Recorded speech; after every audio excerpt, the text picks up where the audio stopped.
Speaker, the other thing I would say to you is that, again, I was a bit disappointed in the minister saying this is the first time we're focused on it, because I think that was more of a slight on her rather than on us. But the reality is that I think that we've all been speaking about the small businesses. But what's key to small businesses is the disposable income within our economy. And the reality is, Mr. Speaker, this particular motion in itself is not going to solve the problem. And the reality is the cost of doing business in St. Lucia for small businesses has significantly increased, again, because of what has happened with the inflation. And the reality is Lucelec and the fuel surcharges at Lucelec are egregious. And I'm really surprised that we continue to do this. And I put myself in there, as well as the former Prime Minister and the Minister of Finance. I know that we had a lot of meetings in attempts to try to solve this problem with Lucelec. But for Lucelec to have charged the fuel surcharge increases that they've had, and their costs really, other than the CIF price or FOB price of fuel, nothing else has gone up. And I keep on making the point, and certainly when I've met with the board and the management of Lucelec, it cannot be that St. Lucia is in the business of making sure that Lucelec makes money. Lucelec also has to have an appreciation that if it wants its own economic base to grow, it has to be concerned about the competitiveness of its businesses. So, when I speak to small businesses right now, and the substantial increase in the cost of electricity, and particularly on the fuel surcharge, that it is egregious. And it's very, very difficult because it adds no value to your production. It doesn't matter. I'm talking about the surcharge at Lucelec. I'm not talking about that. I'm saying that we have to go back to the table and renegotiate with Lucelec because the deal on the table is not working. In fact, it's working for Lucelec. And the reality is, and again, I don't want to ever be considered being hypocritical because, like the former Prime Minister from Mico South indicated, there are things that I've said consistently. And the reality is that government benefits, Vieux-Fort South, my apologies. Thank you for the correction.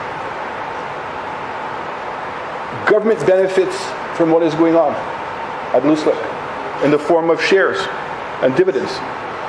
We obtain anywhere between $8 and $12 million a year in dividends. And the question is, should that money be going to the consolidated fund to help pay for recurrent expenditures?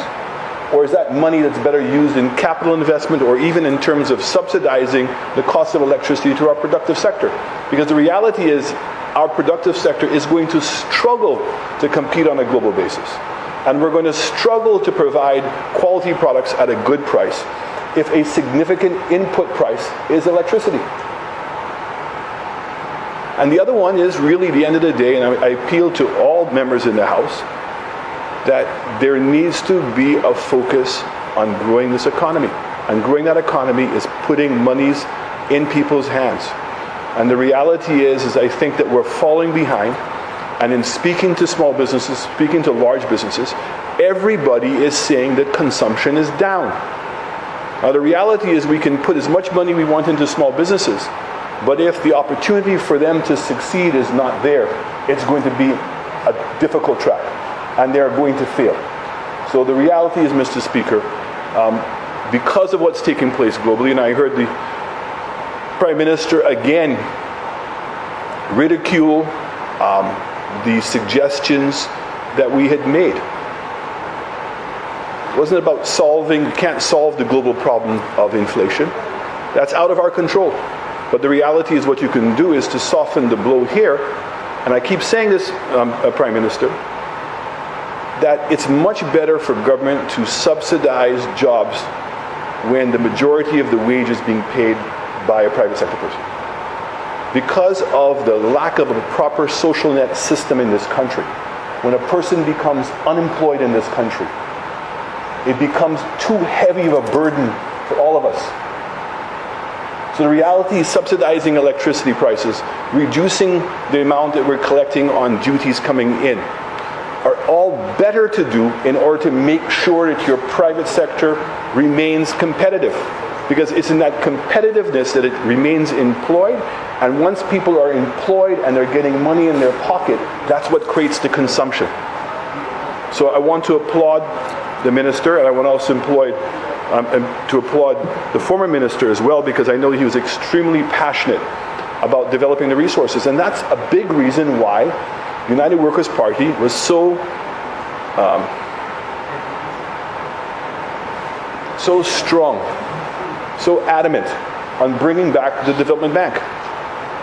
Because the Development Bank is the proper mechanism to have done that. And I only wish that instead of creating a new youth economy, which I think is very important, that we should have saved the money administratively and pumped that money through the Development Bank and grown the asset base of the bank. When I talk about the asset base, I'm talking about the human asset base of the bank, in order to facilitate that. But again, I fully support this, but I'm also hoping the commensurate policies to continue to grow our economy, to make sure that there's consumption, to do the things to allow small businesses to compete on a global basis, are also going to be taken into consideration. I thank you.